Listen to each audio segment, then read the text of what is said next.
अस्सलाम वालेकुम dear member, अभी मैं आपके लिए न्यू ऐप्स लेकर आई हूँ। मेथड वर्किंग में है फुल और ये आपने प्ले स्टोर से आप डाउनलोड कर लेनी है। इधर इंग्लिश कंटिन्यू कर देना है, इधर नेक्स्ट कंटिन्यू कुछ भी कर देना है। इधर आपने गूगल पे आ जाना है। इधर आपने मेल सेलेक्ट कर लेनी है, अपनी रीजनल मेल कुछ भी आप सेलेक्ट कर सकते हैं। फिर कंटिन्यू कर देना है।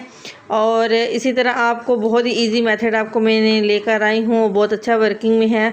अस्तर पैनल के ऊपर वर्क कर रहा है और आप चाहें तो किसी और पैनल पे भी टेस्टिंग कर सकते हैं, लेकिन इस पे वर्किंग में है। ठीक है, थोड़ा सा लोडिंग लेगा, उसके बाद इस तरह इंटरफेस आ जाएगा और आपने कुछ भी ऐड कर देना है और आपका अकाउंट बन चुका है। इधर आपने होम पे आ जाना है, ये नीचे बंदा बना हुआ है, यहाँ पे आ जाना है।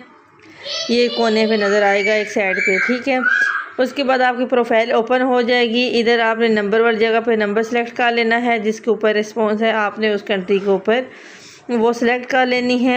जब वो सिलेक्ट हो जाए उसका नंबर आपने ऐड कर देना है, उसके बाद कंटिन्यू कर देना है और आपका OTP सेंड हो जाएगा। ये एक प्राइवेसी होती है जिसकी वजह से ये थोड़ा सा शो नहीं हो रहा और बिल्कुल इजी मेथड है। जो एक्सपर्ट है उसको तो इस चीज़ का तो आइडिया है कि कंट्री सेलेक्ट करने के बाद और आपने नंबर लगाना है, उसके बाद फिर आपने नेक्स्ट नंबर लगा, फिर आपने लॉग आउट कर देना है और फिर इसी तरह आपने OTP लेने हैं। वीडियो अच्छी लगे लाइक सब्सक्राइब ज़रूर करिएगा। तब तक के लिए अल्लाह हाफ़िज़।